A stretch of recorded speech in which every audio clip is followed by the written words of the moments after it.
Hi everyone, it's Heather again. I just wanted to do a video to tell you about my first day in the hospital. This video is a little later than I anticipated. I expected it to be done last week sometime, but my first scheduled clinical day got canceled and I had to wait until I had a precepting day. So the difference is a clinical day is one that was scheduled by our clinical director, and we have those days with our clinical group. In my case, I am now in a group of 3 people. We had 4, but our 4th person decided not to continue with the program. She passed. It wasn't an issue of grades. She just decided that it didn't fit in her life at this point. So there are 3 of us now in my clinical group. And we were scheduled to go to clinicals this past Wednesday, but that day did get canceled. So my first day in the hospital was actually a precept day. So it's a day when, in my particular program, we have to get 300 hours in the hospital this semester. And we are currently, well, we were scheduled initially for about 144 or something like that. And the other days to make up that 300, we need to schedule ourselves with a registered respiratory therapist within one of the hospitals where we have student privileges. So we have about 5 hospitals in the area where anyone who's a registered respiratory therapist is allowed to, as much as they want to, take us along their shift and have us work as a student alongside of them. So I had my first precept day this last Friday. This is Sunday, so just a couple of days ago, and I did do a 12-hour shift, 7 a.m. to 7 p.m. I'll kind of tell you a little bit what I did throughout my day without giving any details about patients or anything like that, because obviously I can't do that. But I got there at 7 a.m. I had already been given instructions on how to get to the respiratory department and went up there and met up with my preceptor and put my stuff away in a locker.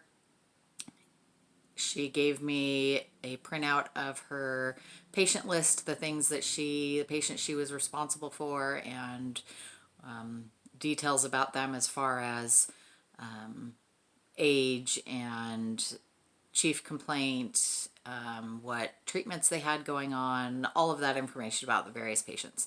And then she showed me how she breaks it down to on her schedule, how she knows which places she needs to go and how often and what treatment she's doing.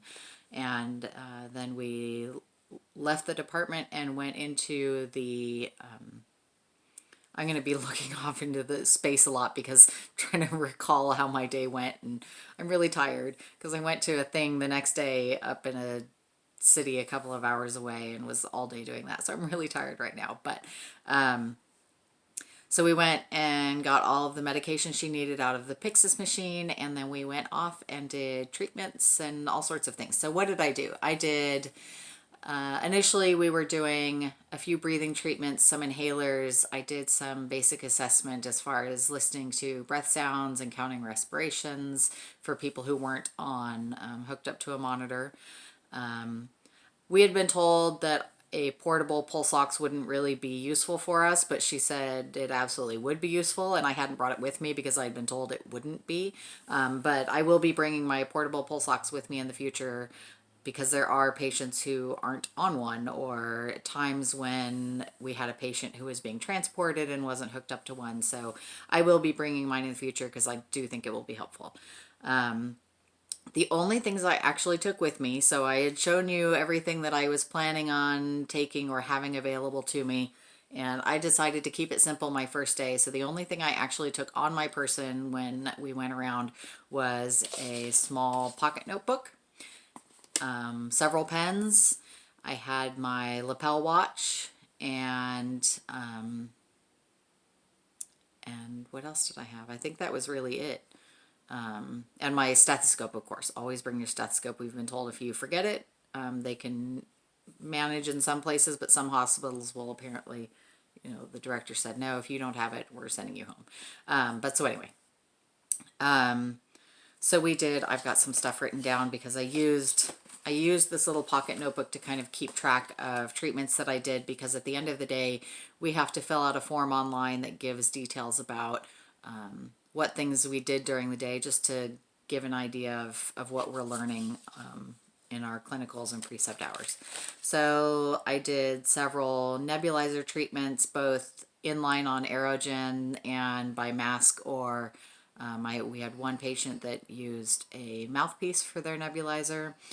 I did several inhalers of the, regular MDI, as well as dry powder and Spiriva, and did breath sounds, did pulse ox readings. I put one patient on a high flow nasal cannula that had been on a regular nasal cannula with a bubble bottle.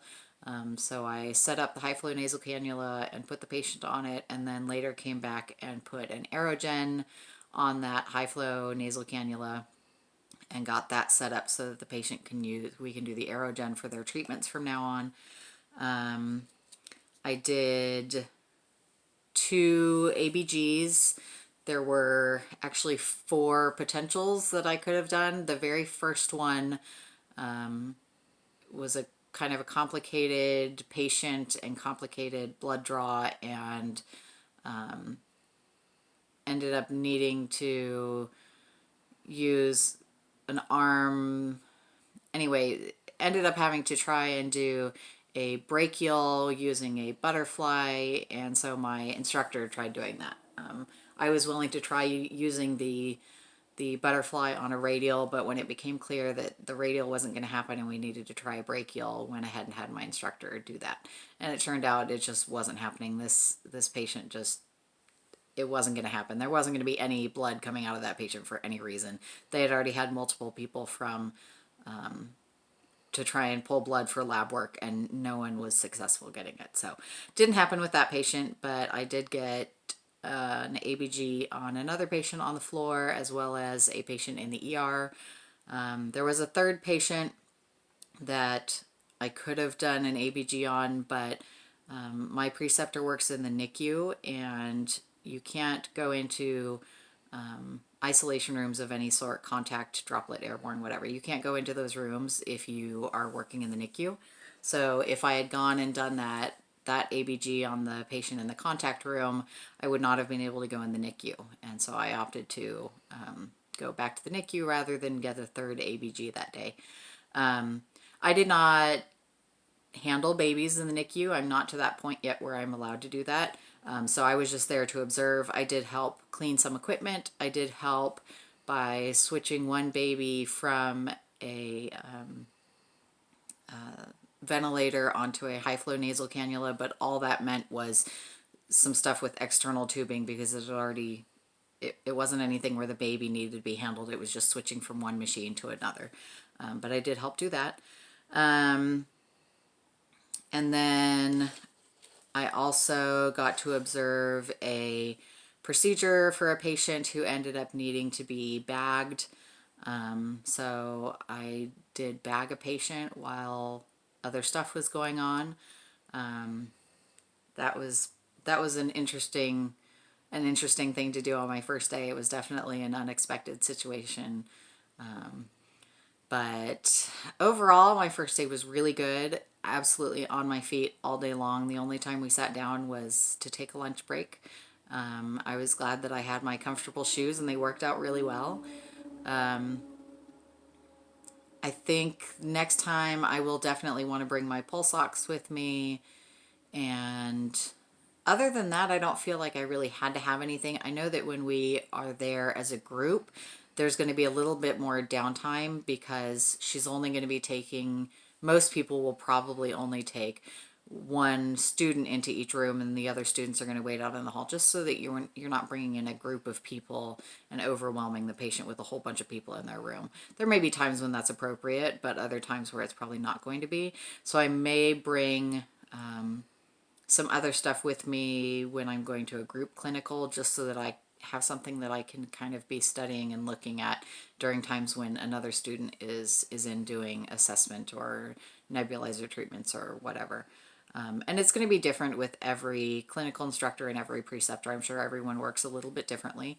So that was just my experience with this particular preceptor. I had a really good day, and I think that I did okay. It was definitely a little odd at first to try and remember, oh yeah, what am I supposed to say to the patient about? Like I did one bedside incentive spirometry and I had to remember, oh yeah, how am I supposed, what exactly am I supposed to instruct? Which things do I need to remember to tell the patient about how to use the IS? And so certainly used a lot of the things that we learned in lab and really have to make sure that you speak up. I'm not used to having to speak really loudly with people, but of course there are a lot of patients who are elderly and hard of hearing, so I have to remember to just kind of speak up a little bit as a matter of course, and just kind of pick up on clues if cues if it seems like someone doesn't hear what I'm saying. And but yeah, all in all, it was a really great day. And if you have any questions about any specifics, go ahead and ask. If I can answer them without violating any privacy things, I totally will.